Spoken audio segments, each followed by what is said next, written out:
Eu tinha passado a manhã inteira preparando o bolo do meu neto, como sempre fiz desde que ele nasceu. Era uma tradição nossa. Eu na cozinha, batendo massa com calma, sentindo aquele cheiro de infância que, para mim, sempre foi esperança. Aos 63 anos, aprendi que a vida é feita desses pequenos rituais, e foi justamente por isso que aquela tarde parecia tão especial. Mas bastou um único instante, uma única frase, para que tudo desmoronasse diante dos meus olhos, como se o tempo tivesse decidido me empurrar para um penhasco que eu jamais imaginei existir. A sala estava cheia de gente, risadas, música baixa, as crianças correndo atrás de balões. E então ela entrou. Mariana, minha nora, linda, elegante, uma presença forte e uma língua afiada que eu sempre temi. Ela recebeu o presente que eu havia comprado com tanto carinho, um casaquinho azul para meu neto, tricotado por mim, ponto por ponto durante semanas. Mas assim que o pacote foi aberto, ela deu um passo para trás e disse, na frente de todos, com a voz carregada de veneno: "Eu não uso nada que venha dela. Essa negra..." O silêncio caiu como um tiro. Minha respiração travou. Senti o chão se afastar dos meus pés. Por alguns segundos, ninguém se mexeu. Alguns olharam para mim.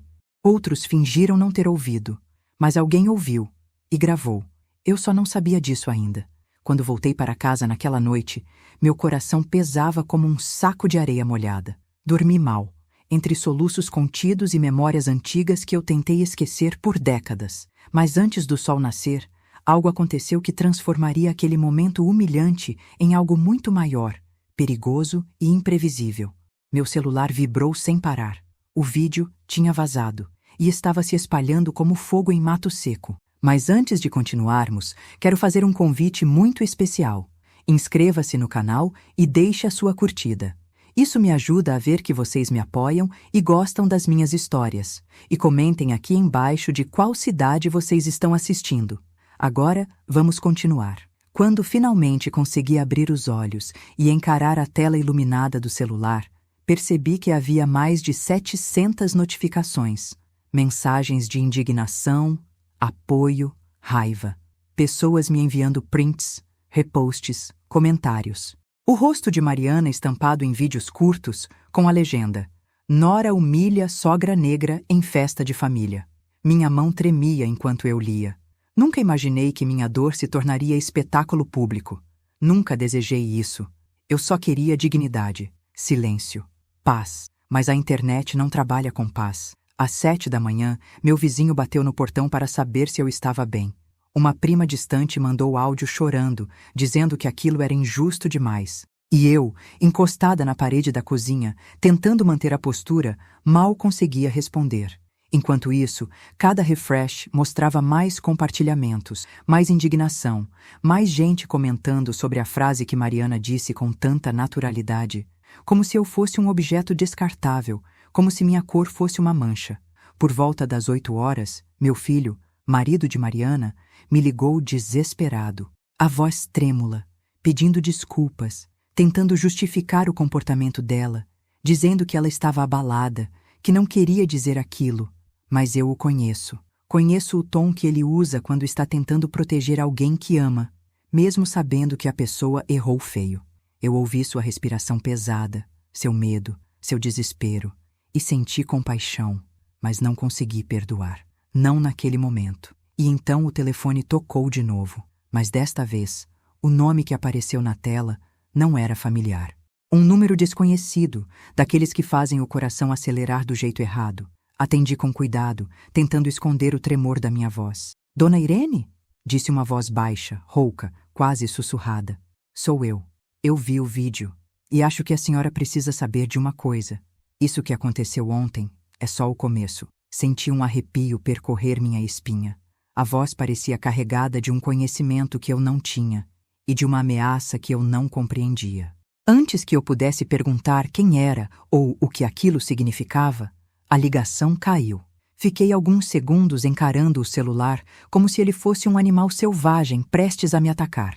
Algo dentro de mim dizia que aquela pessoa sabia mais do que estava dizendo, que havia algo escondido, algo maior, algo enterrado no passado que estava prestes a vir à tona. Eu me sentei, Respirei fundo e percebi. Minha vida, a vida da minha família, e tudo o que eu acreditava estar sob controle, tinha acabado de entrar em um território escuro, perigoso, onde nada seria igual novamente. E o pior, eu tinha a sensação de que Mariana ainda ia tremer muito mais do que eu. Passei boa parte da manhã sentada na poltrona da sala, observando pela janela o movimento da rua, tentando entender como minha vida tinha virado assunto público em questão de horas. Aos 63 anos, achei que já conhecia todas as dores possíveis. Perdi pessoas, enfrentei preconceitos, sobrevivi à pobreza, à solidão, à guerra que é ser mulher negra num país que te testa o tempo inteiro. Mas nada me preparou para abrir o celular e ver minha própria humilhação sendo debatida como se fosse entretenimento. Por volta das 9h30, começaram a surgir vídeos de pessoas reagindo ao caso. Influenciadores, advogados, ativistas, jornalistas independentes, todos comentando o comportamento da minha nora. Alguns tentavam suavizar, dizendo que talvez ela estivesse nervosa, que a frase poderia ter sido tirada de contexto, mas não havia contexto possível para justificar o que ela disse. A verdade estava ali, nua, crua e dolorosa. Enquanto eu tentava processar tudo aquilo, o interfone tocou. Levei um susto. Era minha irmã, Jussara, que mora a 3 quadras daqui. Entrei na cozinha correndo, enxuguei o rosto e abri a porta. Irene, minha irmã, disse ela me abraçando forte. Eu vi o vídeo. Meu Deus, por que você não me ligou? Desabei no ombro dela. Ela sempre foi meu porto seguro, desde que éramos crianças dividindo o mesmo colchão fino e sonhando com uma vida melhor. Jussara me ajudou a levantar, preparou o café, arrumou a mesa como se fosse possível arrumar também meu coração. E seu filho? Ela perguntou com aquele olhar que já sabe a resposta antes da pergunta terminar. Suspirei. Ele está perdido, em choque, tentando proteger a mulher, mas sentindo vergonha ao mesmo tempo. Eu consigo ouvir a confusão na voz dele, mas ele não sabe metade do que está por vir. Jussara me olhou com estranhamento. Como assim? Contei sobre a ligação misteriosa, a voz rouca, a frase enigmática, o aviso de que aquilo era apenas o começo. Ela franziu a testa, inquieta, e eu vi no olhar dela o mesmo medo que já tinha sentido na minha espinha. Antes que pudéssemos falar mais, o celular vibrou. Era uma mensagem do meu vizinho do fundo, o seu Maurício. Dona Irene, desculpa incomodar, mas tem jornalista na rua perguntando da senhora. Meu estômago se contraiu. A exposição me deixava vulnerável. Eu sabia que quanto mais o vídeo se espalhasse, mais gente viria atrás de mim, buscando falas, reações, lágrimas. Eu não queria dar espetáculo. Eu nunca quis. Mas tudo estava fora de controle. Jussara foi até a janela e abriu a cortina com cuidado. Tem mesmo, disse. 3 carros. E estão filmando. Senti as pernas fraquejarem. A vergonha não era por mim. Era por saber que minha dor, que deveria ser intimidade, agora era manchete. E pior ainda, minha nora estava sendo engolida por uma tempestade que ela mesma tinha criado, mas que ainda poderia arrastar muitos outros. Meu celular tocou de novo. Era o meu filho. Atendi. Mãe, por favor, não fale com a imprensa. Eles estão indo aí? A voz dele estava tremendo. Estão, respondi. Mariana está em choque, chorando desde madrugada. Ela recebeu mais de 1000 mensagens de ódio. Mãe, ela pode perder o emprego. Ela está desesperada. Fechei os olhos por um momento. O peso da situação se espalhou pelos meus ombros. Filho, o que ela disse foi grave, muito grave, e foi na frente de todo mundo. Eu sei, ele disse quase gritando e depois baixou o tom. Eu sei, mas ela está sendo ameaçada. Tem gente marcando o endereço dela nos comentários, gente dizendo que vai atrás dela no trabalho. Isso passou dos limites, mãe. Eu não quero que nenhum dos meus filhos cresça no meio desse ódio todo. A culpa que ele carregava era quase palpável. Senti o coração apertar, não por Mariana, mas por ele, que estava no meio de um incêndio emocional que não tinha pedido para participar. Oh, filho, falei com calma, eu não quero o mal de ninguém, mas a verdade apareceu, e não fui eu quem começou isso. Ela disse o que disse porque acredita no que disse, e o mundo ouviu. Houve silêncio por alguns segundos. Então ele disse algo que me fez estremecer. Mãe, tem outra coisa. O quê? Recebi uma ligação de um homem, dizendo que isso tudo não é sobre você. É sobre o passado da família da Mariana. Um passado que ela mesma não conhece. Minha respiração travou. Ele disse que agora tudo vai vir à tona. Antes que eu pudesse perguntar mais, alguém bateu forte no meu portão. Jussara correu para ver. 2 repórteres chamavam meu nome, pedindo entrevista, dizendo que eu precisava dar minha versão. Meu filho percebeu o barulho. Mãe, por favor, não fala nada. Não agora. Não até eu descobrir quem é esse homem que está ligando. A ligação caiu por conta do tumulto. Jussara fechou a cortina novamente. Eu fiquei parada no meio da sala, com o coração batendo como um tambor antigo. Aquela ligação misteriosa não tinha sido apenas um aviso. Era uma ameaça. E agora eu sabia que não era só comigo. Era com todos nós. E o passado, seja lá qual fosse, estava voltando para cobrar sua dívida. O resto do dia passou arrastado, pesado, como se cada hora estivesse carregando 10 anos nas costas. Enquanto a imprensa se acumulava na rua e meu telefone vibrava sem parar, eu tentava manter a calma. Mas no fundo, eu sabia que aquela ligação misteriosa tinha mexido com uma parte de mim que eu enterrara há décadas. Uma parte escura, dolorosa, que eu prometi nunca mais revisitar.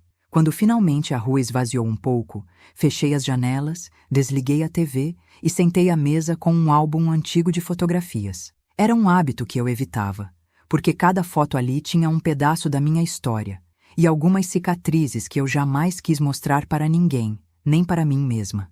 Mas algo dentro de mim me dizia que o homem da ligação sabia exatamente onde cutucar, como se conhecesse meus medos mais antigos. Abri o álbum com cuidado.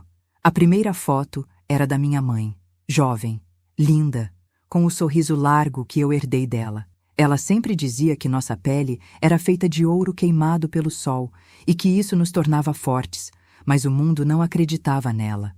Cresci ouvindo insultos, empurrões, portas fechadas. Mas minha mãe me ensinou a manter a coluna ereta e a cabeça alta, mesmo quando o chão parecia querer me engolir. Enquanto olhava para a foto, senti o peito apertar. Talvez porque aquela festa de aniversário, aquele vídeo, aquele caos, tudo parecia tão familiar. Como se eu estivesse vivendo a mesma história outra vez, só que com novos personagens. A campainha tocou. Tomei um susto tão forte que quase derrubei o álbum. Hesitei por alguns segundos antes de ir até o portão. Olhei pelo olho mágico e vi um rosto que não esperava ver tão cedo. Djalma, um homem que fez parte do meu passado. Um passado que eu me esforcei muito para esquecer. Abri a porta devagar. Irene, disse ele com a voz baixa. Eu soube do vídeo. Todo mundo soube, né? Você tá bem? Djalma tinha sido um amigo próximo nos meus 20 e poucos anos. Trabalhávamos no mesmo mercado. Ele sempre me oferecia carona nos dias de chuva e me defendia quando algum cliente fazia comentário racista.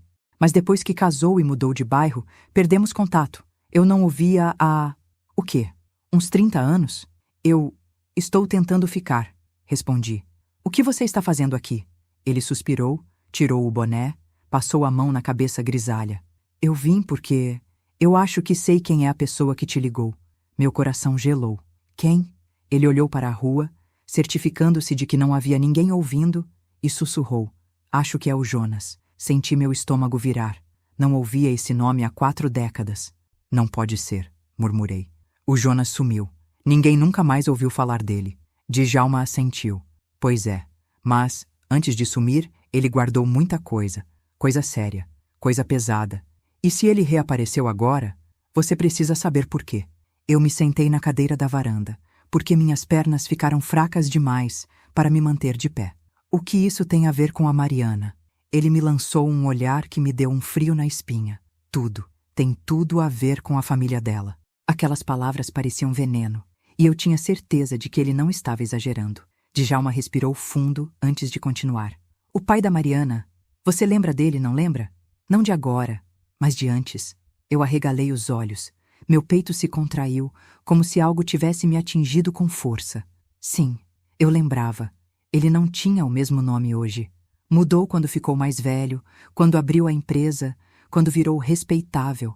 Mas eu lembrava do rosto, da arrogância, do jeito que falava comigo como se eu fosse lixo, e do que aconteceu naquela noite. Engoli seco. Você acha que o Jonas... Comecei. Eu acho que o Jonas tem provas, disse Djalma. Daquilo que ele viu, daquilo que você sofreu, daquilo que o pai da Mariana fez, Irene. E se ele disse que isso é só o começo, então ele vai expor tudo. Não só o que aconteceu ontem, mas o que aconteceu lá atrás, quando você tinha 23 anos e sua vida quase acabou por causa daquele homem. Meus olhos se encheram de lágrimas, porque eu sabia exatamente de qual noite ele estava falando. A noite em que eu fui humilhada, a noite em que fui ameaçada, a noite em que meu nome foi pisoteado, a noite em que quase me tiraram tudo, até a esperança. E o Jonas estava lá. Ele viu, ele sabia, mas tinha desaparecido logo depois, dizendo que não podia ficar, que era perigoso, que havia gente poderosa envolvida. E agora, ele estava de volta? Por que agora? Perguntei, com a voz falhando. Por que depois de tantos anos? Djalma me olhou com uma expressão que misturava pena e preocupação. Porque a queda de alguém poderoso sempre começa com uma verdade pequena. Ele apontou para o meu celular. E o vídeo da Mariana foi a primeira rachadura. Meu coração batia rápido.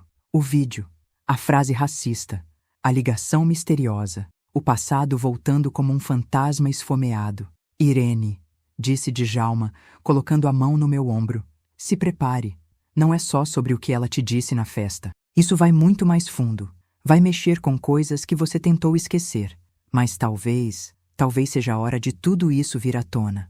Quando ele foi embora, fiquei sentada ali por longos minutos, sentindo o vento frio bater no meu rosto. Lá dentro, o álbum aberto ainda mostrava minha mãe sorrindo para mim como se dissesse: Filha, você já enfrentou monstros antes. Pode enfrentar de novo. E naquele momento, percebi uma coisa. O passado não tinha acabado comigo. Mas agora, ele estava voltando para terminar o que começou. No dia seguinte, o sol nasceu tímido, escondido atrás de nuvens pesadas, como se até o céu estivesse desconfortável com a tragédia que se formava sobre nossas cabeças. Eu acordei com uma sensação estranha no peito, um misto de ansiedade e antecipação. Não consegui dormir mais do que 2 horas. Cada vez que fechava os olhos, o nome Jonas ecoava dentro da minha mente, trazendo à tona lembranças que eu lutei décadas para enterrar. Levantei devagar, como quem carrega o peso de 2 vidas. Quando cheguei na sala, encontrei a televisão ligada. Eu não lembrava de ter deixado assim. Talvez tenha sido Jussara antes de ir embora. O noticiário da manhã já estava em cima do caso da Mariana. A apresentadora falava com aquele tom sensacionalista disfarçado de profissionalismo. A empresária Mariana Soares, acusada de proferir uma frase racista contra a sogra em uma festa de família, começou a perder contratos importantes desde ontem. Clientes estão emitindo notas públicas de repúdio. E algumas lojas já encerraram parcerias com a marca de roupas que ela administra. Troquei de canal. Outro jornal falava a mesma coisa. Troquei de novo. Um comentarista político citava o vídeo como exemplo de racismo estrutural explícito. Era como assistir uma avalanche descer montanha abaixo, cada notícia empurrando Mariana ladeira abaixo um pouco mais. Eu deveria sentir o quê? Alívio? Vingança? Justiça? Mas tudo que senti foi um cansaço ancestral, como se meu corpo carregasse o peso de todas as mulheres negras que já passaram pela mesma dor. O celular vibrou sem parar. Quando fui ver, dezenas de mensagens. Algumas me abraçavam com palavras de apoio, outras queriam entrevista, outras me pediam para expor ainda mais a minha nora, e isso me incomodava profundamente. A porta bateu de repente. Meu coração acelerou. Por um segundo, temi que fosse algum repórter tentando entrada, mas quando escutei a voz, percebi ser meu filho. Ele entrou sem pedir licença, como quando era adolescente. Mãe, você viu? Você viu o que estão fazendo com a Mariana? Ele parecia exausto. Os olhos vermelhos, o cabelo bagunçado, a camisa amassada. Filho, eu vi. Está tudo na TV. Ele passou as mãos no rosto, respirando fundo.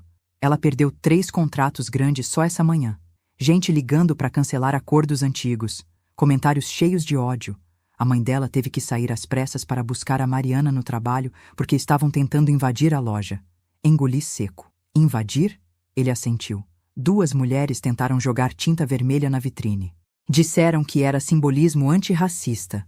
Deram entrevista depois. E isso está fora de controle. Eu o olhei com cuidado. Eu sinto muito, filho. Sinto pelo que você está passando. Mas você precisa entender. Sua esposa plantou essa tempestade. Ele abriu a boca para responder, mas não havia argumento que pudesse defender o indefensável. Ele se sentou no sofá, com as mãos apoiadas nos joelhos. Mãe, eu preciso saber. A senhora tem alguma coisa a ver com esse tal de Jonas?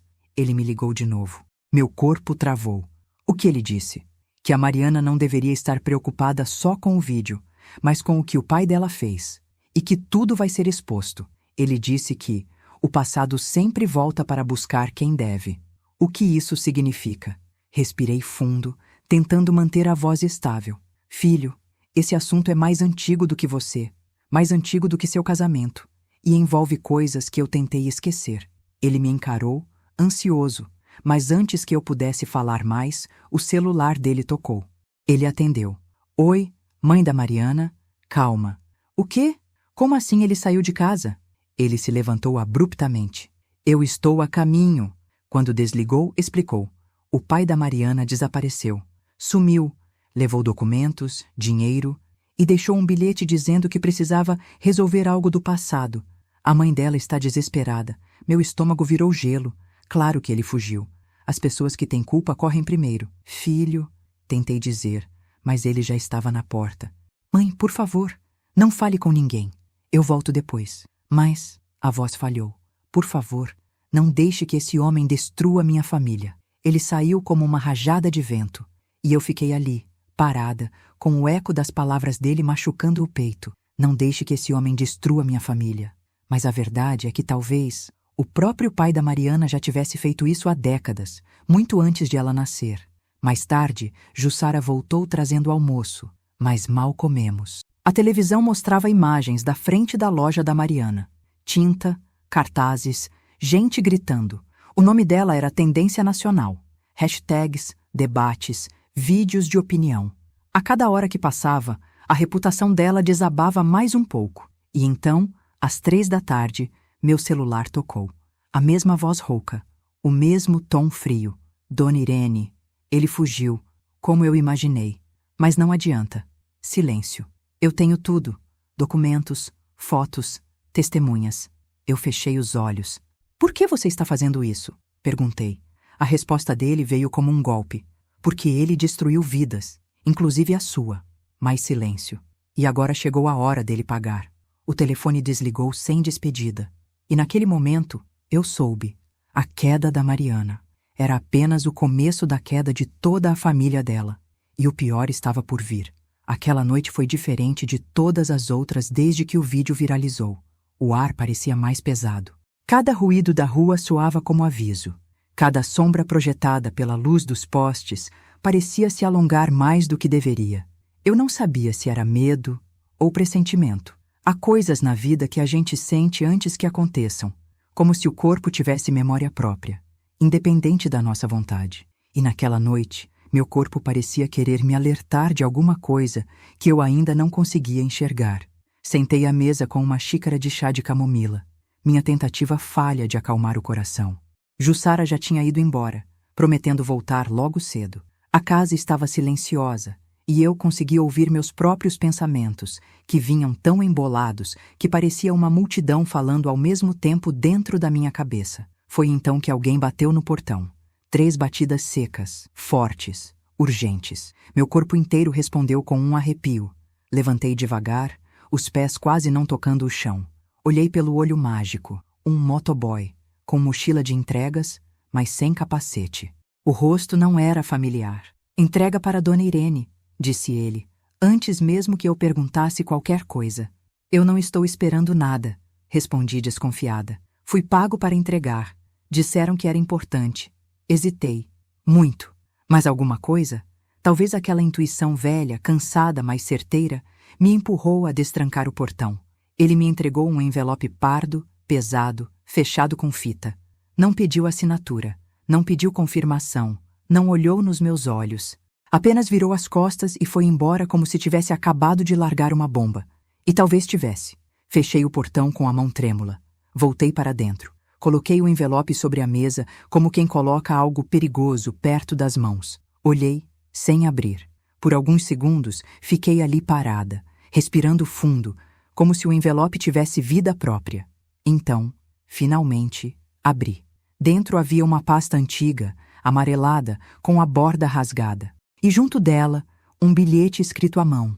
Você precisa ver isso, antes que ele destrua mais alguém. Meu coração deu um salto. A letra não deixava dúvida. Era Jonas. Abri a pasta com cuidado. E o que estava lá dentro?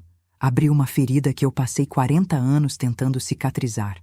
Documentos, relatórios, recortes de jornal, fotografias, e no centro de tudo isso, o nome verdadeiro do pai da Mariana.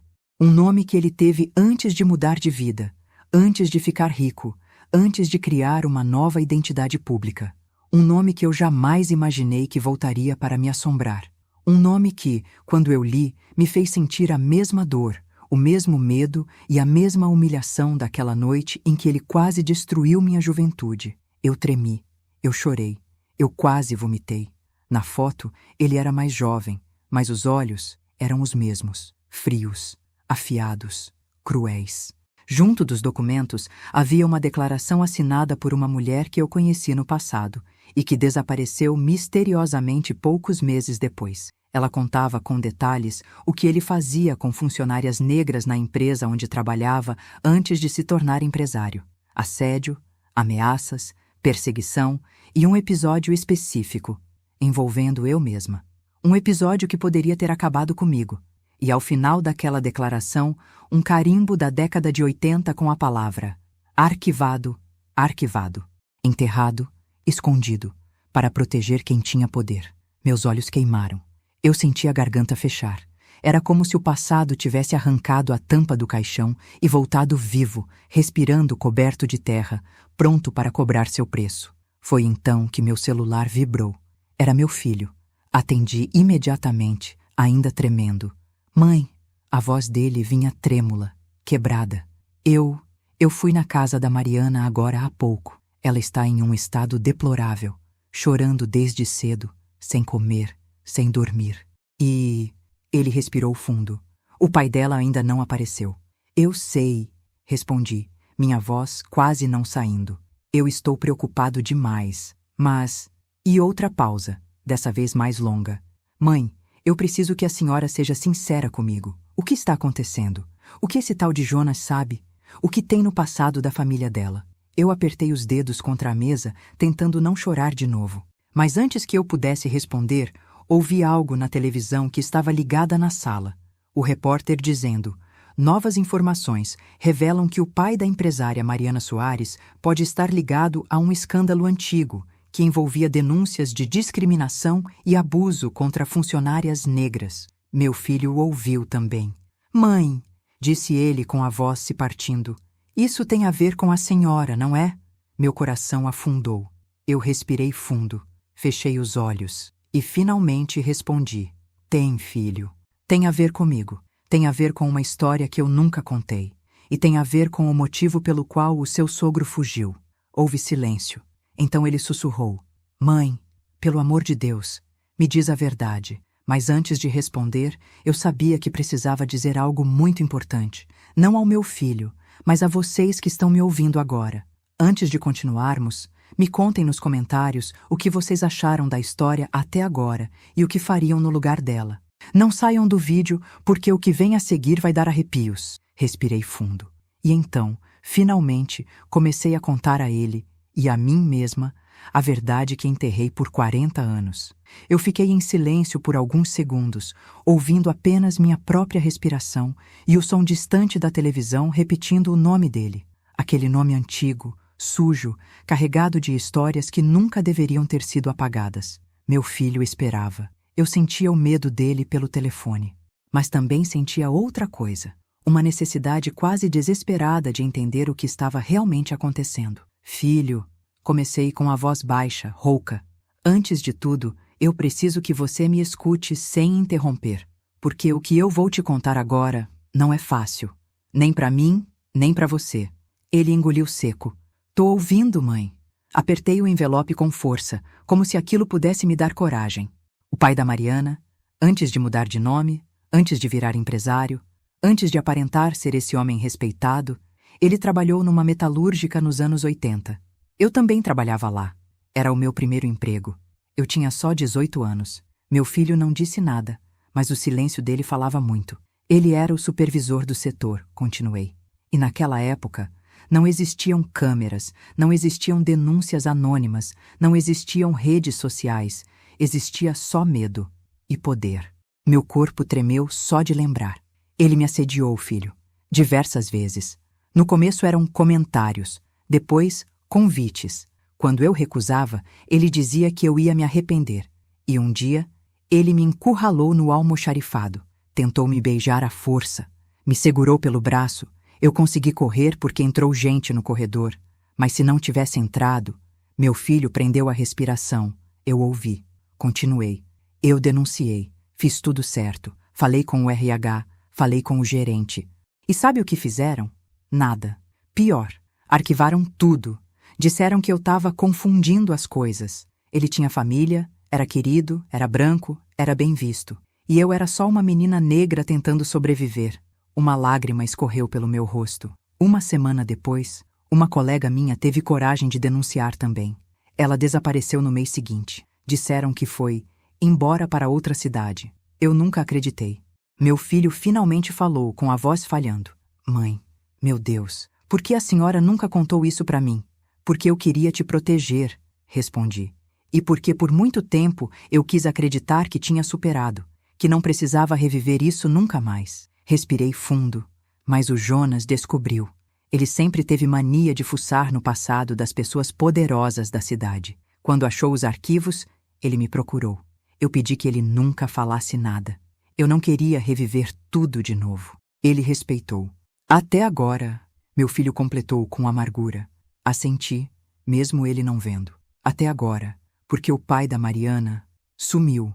E o Jonas deve ter achado que isso tem relação com o escândalo da época. Talvez tenha. E eu tenho medo, muito medo, de que aquela história antiga esteja prestes a se repetir. Do outro lado da linha, meu filho fungou. Ele estava chorando. Meu coração apertou. Mãe, me desculpa. A senhora nunca deveria ter passado por isso sozinha. Eu não tô mais sozinha, respondi, com voz firme. Nem você tá. A gente vai enfrentar isso junto. Mas antes, eu preciso te perguntar uma coisa. O quê? Você confia totalmente na Mariana? Dessa vez, o silêncio foi mais pesado. Quando ele respondeu, sua voz tinha uma mistura de amor e dúvida. Mãe, eu amo ela, mas do jeito que ela tá ultimamente, com aquele medo todo, parece que ela sabe mais do que tá contando. Meu coração gelou.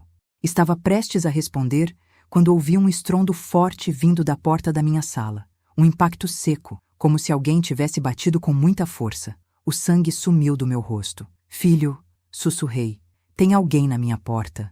Ele respondeu imediatamente. Mãe, não abre! Eu tô indo pra aí agora. Não abre pra ninguém. Outra batida, agora mais forte. Meu corpo inteiro congelou. Fui andando devagar até a porta, com o celular ainda na mão. Olhei pelo olho mágico e meu coração quase parou. Não era um entregador. Não era um vizinho. Não era alguém pedindo ajuda.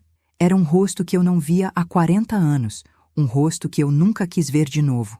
Um rosto que eu sonhei por décadas que estivesse morto. Ele olhava fixamente para a minha porta, como se soubesse que eu estava ali. Meu filho gritava do outro lado do telefone. Mãe, quem é? Mãe, responde! E eu, com a voz quase inaudível, respondi. Filho, é ele. Eu dei 2 passos para trás, sem perceber que ainda segurava o telefone no viva-voz. A visão daquele rosto pelo olho mágico me tirou o ar. As rugas novas, a barba grisalha, a pele marcada pelo tempo. Nada disso diminuía o impacto. Era ele. Era impossível, mas era ele. Meu filho gritava ao telefone, desesperado. Mãe, quem é ele?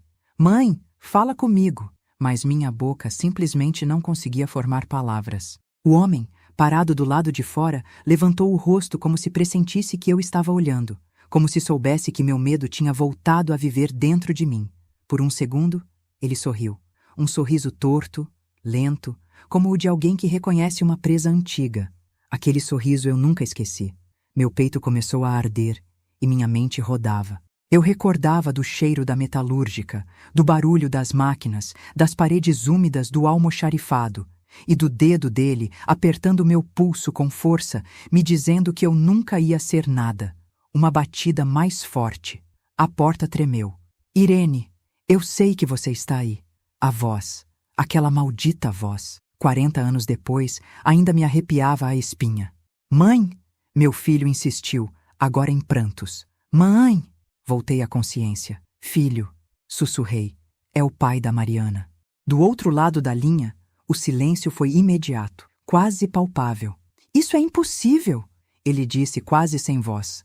Ele está desaparecido. A polícia está procurando ele há dias. Pois então diz isso para ele, que está aqui na minha porta. O homem bateu novamente. Irene, abre.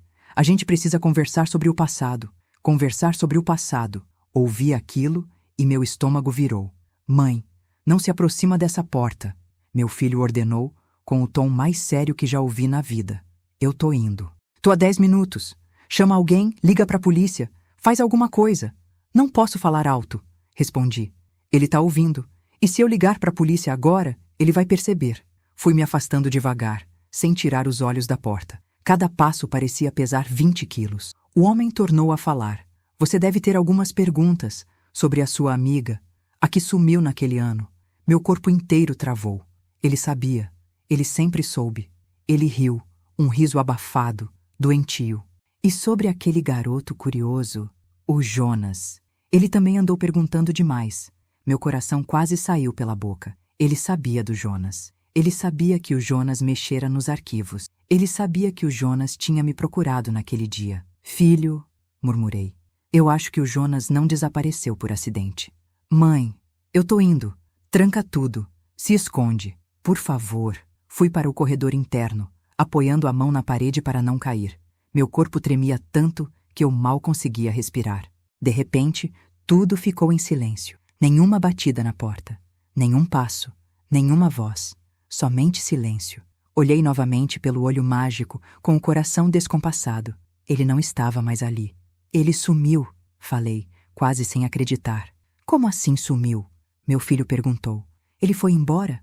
Tá no corredor? No elevador? Antes que eu respondesse, meu interfone tocou. Um som agudo, estridente, que fez o ar desaparecer dos meus pulmões. Meu filho ouviu. Não atende! Ele berrava. Mãe, eu tô chegando. Mas minhas pernas pareciam agir sozinhas. Fui até o interfone como quem caminha dentro de um sonho ruim. Levantei o fone com a mão trêmula. Irene. A voz dele veio calma, quase suave. Você não mudou nada. Só ficou mais velha. Um arrepio gelou minha espinha. O que você quer de mim? Consegui perguntar. A risada dele ecoou pelo interfone.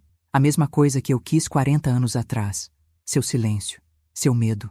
E agora, sua família. Meu coração falhou. Se você contar qualquer coisa, se abrir a boca para a polícia, para seu filho, para quem for, eu garanto que vai perder tudo que ama, como sua amiga perdeu. Uma memória invadiu minha mente. O rosto da Clara. A moça que desapareceu, o olhar dela cheio de coragem um dia antes de sumir, a voz firme dela dizendo que eu não estava sozinha. Ele continuou. Eu só quero conversar, e você vai me ouvir, hoje, ainda esta noite, ou eu vou atrás de quem for preciso para te lembrar do seu lugar. E então, do mesmo jeito que começou, a ligação cessou. O silêncio voltou. Meu filho falava desesperado ao telefone. Mãe, eu tô subindo. Me espera na sala, fecha todas as portas. Mas naquele instante eu não conseguia me mover, porque ouvi algo que fez minhas pernas perderem a força. Uma notificação no meu celular. Uma mensagem desconhecida. Um vídeo. Com o nome do arquivo. Para a Irene. Primeira parte. O arquivo estava carregando. E eu sabia, no fundo da alma, que algo terrível estava prestes a aparecer ali. O arquivo carregava devagar, como se o próprio tempo estivesse me castigando. Cada porcentagem que avançava parecia puxar um fio dentro do meu peito, apertando, estrangulando. Eu não conseguia respirar direito. A mão tremia tanto que mal conseguia segurar o celular. Meu filho batia na porta do apartamento nesse exato momento. Mãe, sou eu! Abre! Mas eu estava paralisada, meu olhar grudado na tela. O vídeo terminou de carregar. Para a Irene. Primeira parte. Apertei o botão sem pensar. Talvez sem querer. Talvez porque já não houvesse retorno. A tela ficou preta por alguns segundos, enquanto um ruído estranho ecoava, como se o áudio estivesse sendo captado por uma câmera antiga. Depois, uma imagem se formou, tremida, inclinada, como se tivesse sido gravada sem que a pessoa percebesse. E então eu vi. Era um galpão, escuro, frio, de chão de concreto. Um cheiro antigo pareceu atravessar a tela. Ferrugem, óleo, umidade. Um lugar que eu reconhecia mesmo depois de 40 anos. A velha metalúrgica. Aquela maldita metalúrgica. A câmera se moveu um pouco. Deu para ver um corpo sentado numa cadeira, com as mãos amarradas nas costas. A iluminação era fraca, mas suficiente para reconhecer o contorno dos cabelos grisalhos e o rosto inclinado para baixo. Eu quase derrubei o celular. Jonas, sussurrei. Meu coração se rasgou. Ele estava vivo, mas ferido, machucado, abalado. Ele respirava com dificuldade, com o peito subindo e descendo de forma irregular. O rosto dele estava marcado. Hematomas, cortes, sangue seco. Eu levei uma das mãos à boca, tentando conter o grito. Mãe! Abre essa porta! Meu filho insistia, desesperado do lado de fora. Mas eu não conseguia sair do lugar. No vídeo, uma porta ao fundo se abriu lentamente. O som ecoou como um grito oco. E então ele apareceu. O pai da Mariana. Mais jovem do que estava hoje. O vídeo era antigo. O estômago embrulhou. Ele falava com alguém atrás da câmera. Liga isso. Quero que fique tudo registrado. Quero que ela veja. Quero que ela entenda. Ele se aproximou do Jonas. Puxou seu cabelo para trás, forçando o rosto do rapaz a levantar. Eu te avisei para não remexer no passado. Não te avisei? Disse ele sorrindo de canto. A Irene fez a mesma besteira. E eu precisei ensinar. O Jonas tentou falar algo, mas estava tão fraco que a voz se perdeu. Eu comecei a chorar sem perceber. Lágrimas quentes escorriam, molhando minha camisa. O homem continuou. Você achou que aqueles documentos iam servir para alguma coisa? Achou que alguém ia acreditar numa acusação daquela época? Uma pobre menina negra contra um supervisor branco querido e intocável? Ele riu. Todos disseram que ela estava tentando se promover. Lembra disso? Eu tremi. Ele falou mais. E aquela sua amiga? Como era o nome mesmo? Clara. Aquela que também inventou história? Sumiu rápido, né? Ele riu de novo. Às vezes, as pessoas desaparecem quando se metem onde não devem. O Jonas fechou os olhos, tenso, segurando a dor. Eu sentia cada segundo como se estivesse acontecendo comigo. A câmera tremeu. Uma mão a ajustou. O pai da Mariana se aproximou mais e sussurrou no ouvido do Jonas. Essa gravação não é para a polícia, não é para a imprensa. É para ela. Só para ela. A imagem congelou por um momento, depois ficou preta. E então, um texto branco surgiu na tela. Para a próxima parte, abra a porta. E soltei o celular. Ele caiu no chão com um som seco. Meu filho bateu novamente na porta, agora quase arrombando. Mãe, pelo amor de Deus, abre! Mas eu não conseguia respirar. Meu corpo inteiro parecia feito de pedra. Minha mente não conseguia processar o que eu tinha acabado de ver. Ele, aquele homem, tinha filmado o Jonas há anos, muito antes de agora, muito antes de qualquer coisa. O Jonas sabia disso? Ele tinha visto o vídeo?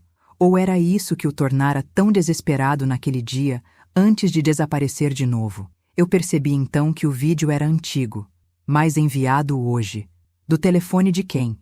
O interfone tocou novamente. Meu coração disparou, queimando no peito. Eu sabia quem era. Com as pernas fracas, andei até o aparelho. Atendi com a mão tremendo. Irene! A voz dele soou calma, quase gentil. Gostou da primeira parte? Fechei os olhos com força. Você é um monstro, disse quase sem voz. Ele deu uma risada leve, como se eu tivesse contado uma piada. Venha conversar comigo. Agora. Ou eu envio a segunda parte para alguém muito específico. Talvez para o seu filho. Ou para a imprensa. Não sei ainda. Mas vou decidir rápido. Meu mundo desabou. O que você quer de mim? Perguntei chorando. Quero que você me encontre. Ele respondeu. No mesmo lugar onde tudo começou. O sangue gelou nas minhas veias. A metalúrgica. Ele queria me levar para lá. Um lugar que eu jurei nunca mais pisar. Um lugar que destruiu parte de mim. Se você não vier, ele continuou, A segunda parte aparece. E essa sim, vai acabar com tudo. A ligação caiu. Eu fiquei parada ali, ouvindo apenas meu coração, que parecia querer explodir. O passado estava voltando. E ele não vinha sozinho. Vinha armado de memórias, ameaças e dívidas antigas. Meu filho ainda batia na porta desesperado. Mãe, abre, me deixa entrar.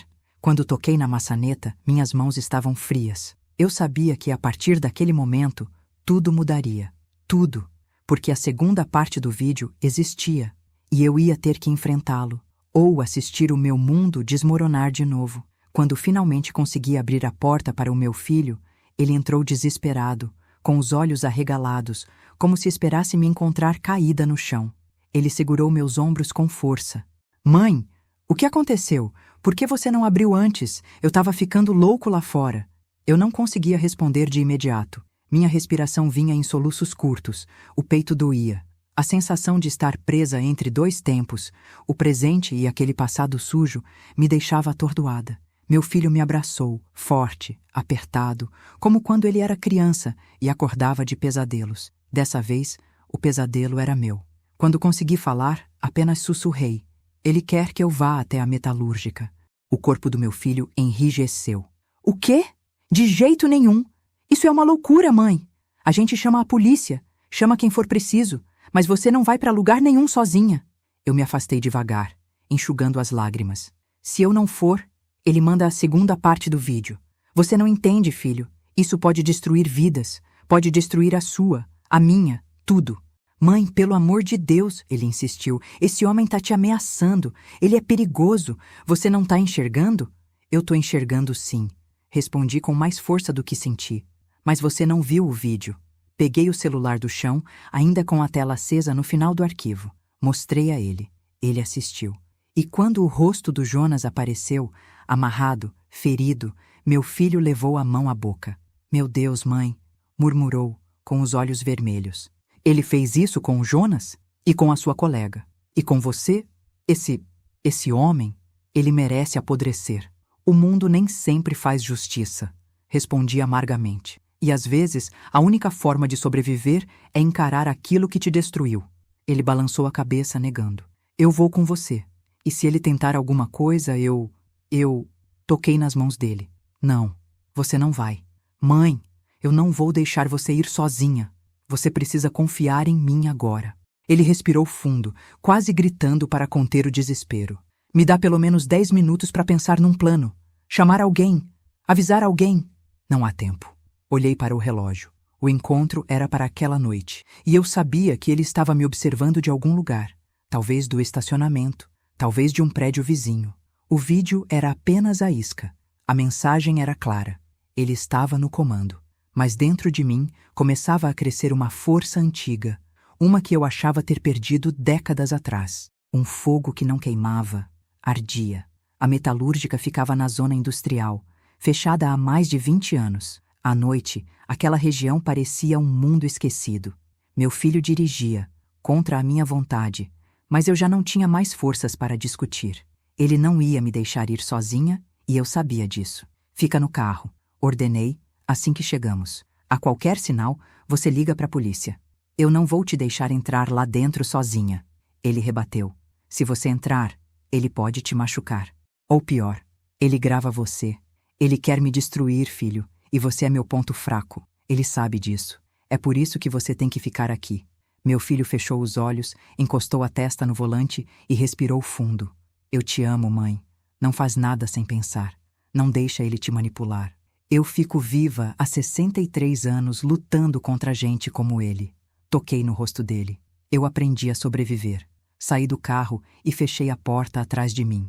O vento noturno cortou meu rosto. O prédio abandonado parecia um cadáver metálico à luz fraca dos postes, com janelas quebradas e paredes corroídas. As sombras engoliam tudo. Meu coração batia alto, como se tentasse fugir antes de mim. A porta lateral, a mesma por onde os funcionários entravam décadas atrás, estava entreaberta. Eu sabia que era por ali.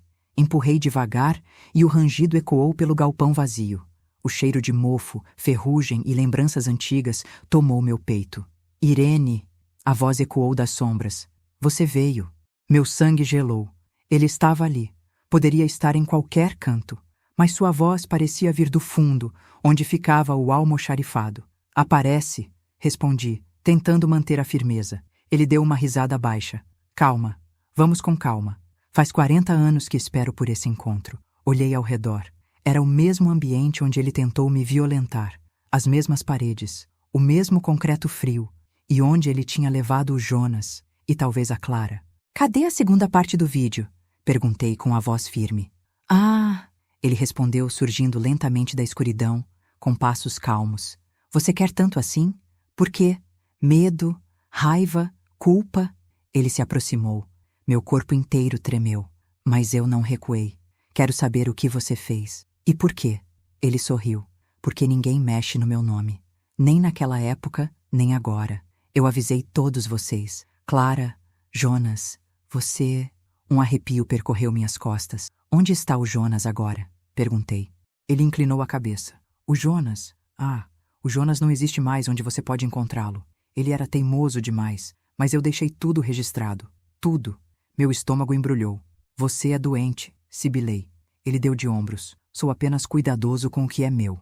E então, lentamente, tirou algo do bolso. Um pendrive. O mesmo onde, provavelmente, estava a segunda parte. E você vai assistir, Irene. Vai assistir tudinho.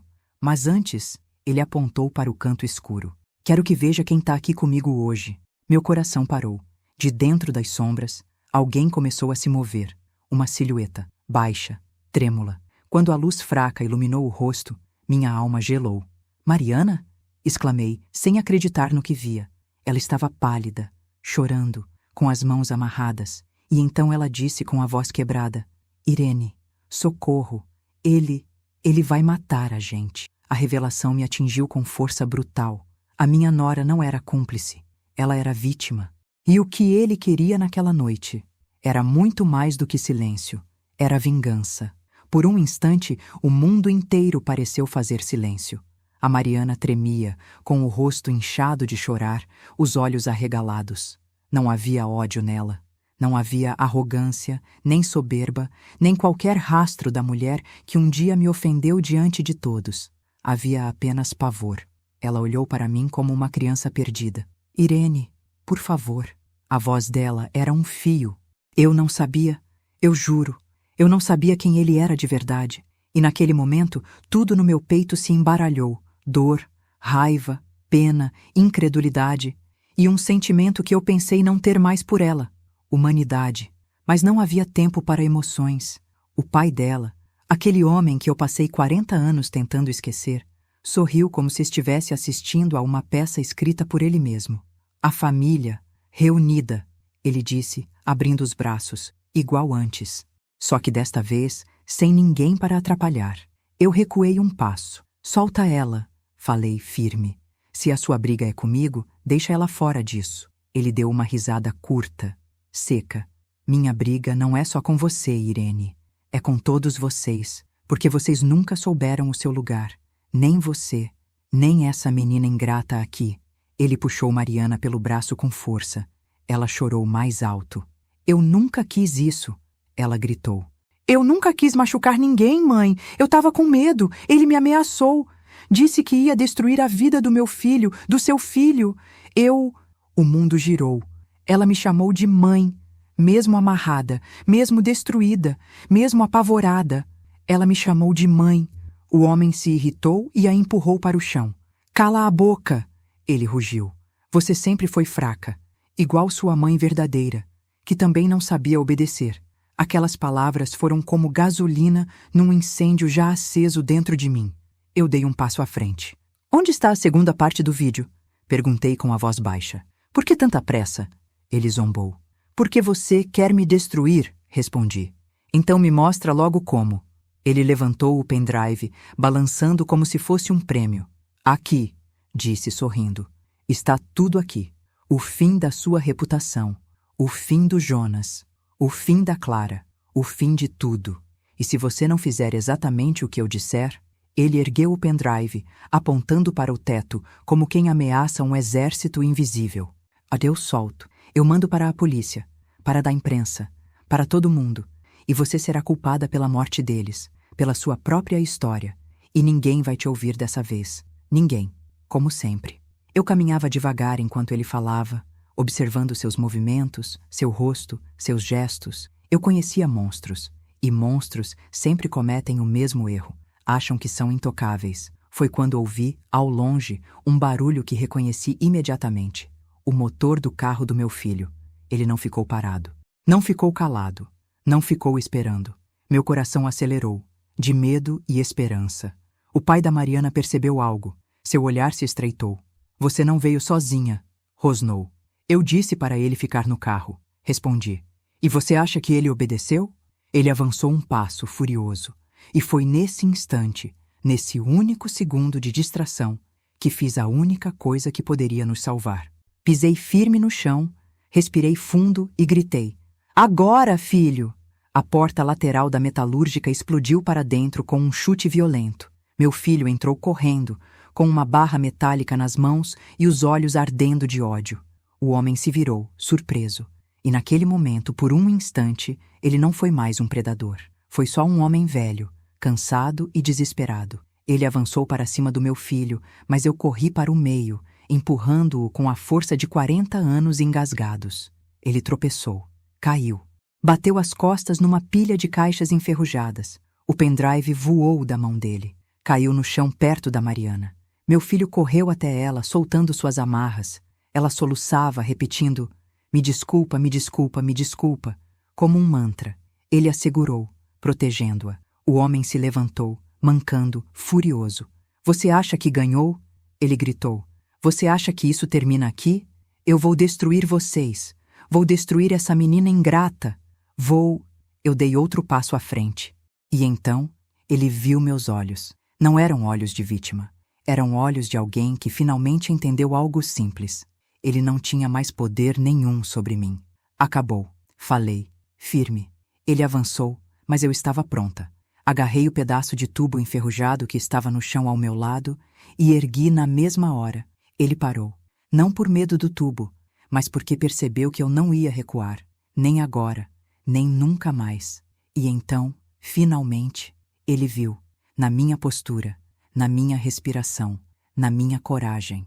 Ele viu que eu não era mais aquela menina de 18 anos. Eu era Irene, e eu sobrevivi a ele. Antes que ele pudesse reagir, as luzes do estacionamento iluminaram o galpão por trás dele. 3 carros da polícia. Meu filho tinha ligado enquanto eu caminhava até o prédio. Os agentes entraram, armas erguidas. Mãos onde eu possa ver, gritaram. O homem ficou imóvel. Pela primeira vez na vida, ele estava do outro lado, o lado que sempre achou que nunca o alcançaria. Ele tentou correr, mas os policiais o dominaram no chão em segundos. Enquanto o algemavam, ele me olhou com puro ódio. Eu vou voltar, rosnou. Isso não acaba aqui. Eu me aproximei, ajoelhei ao lado dele e sussurrei. Acaba assim. Aqui. Hoje. E você sabe disso. Ele desviou o olhar. Pela primeira vez. Derrotado. Meu filho me abraçou com tanta força que eu senti meu corpo finalmente desabar do peso de tudo. Mariana chorava, dizendo que nunca mais seria manipulada, nunca mais teria medo. A polícia recolheu o pendrive, e ali, naquela mesma metalúrgica onde tudo começou, tudo terminou. Eu respirei fundo, olhei para o céu escuro além das janelas quebradas, e senti, depois de 40 anos, que eu podia respirar de verdade. Se você chegou até aqui, eu quero falar diretamente com você, com calma, com o coração aberto, como se estivéssemos sentadas lado a lado numa varanda, sentindo o vento da noite bater no rosto. Essa história que você acabou de ouvir não é apenas sobre medo, dor, perda ou injustiça. É sobre voz, sobre coragem e, sobretudo, sobre aquilo que tantas vezes tentam tirar de nós, a dignidade. Se essa história te tocou, se você respirou fundo junto comigo, se sentiu frio na barriga, se ficou com raiva, se chorou, então eu preciso te pedir uma coisa muito especial. Se inscreva no canal. É um gesto simples, mas que faz uma diferença enorme para mim. Quando você aperta esse botão, você me mostra que minhas histórias têm espaço no seu mundo, que elas te alcançam, te emocionam e te fazem companhia. Curta esse vídeo também. A curtida é como um abraço silencioso, uma forma de dizer: eu estive aqui, Irene. Eu ouvi cada palavra. E isso vale muito. E por favor, comenta aqui embaixo de qual cidade você está assistindo.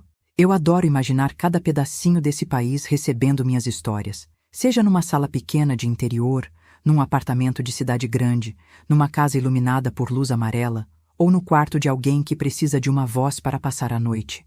Diz também o que você sentiu, quem você achou que estava certo ou errado, o que você teria feito no meu lugar. Eu leio tudo, eu sinto tudo. Quando você comenta, você não está só falando comigo.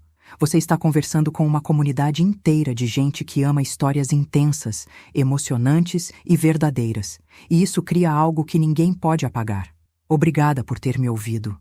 Obrigada por ter caminhado ao meu lado até o fim. Eu sou Irene. E essa foi a minha história.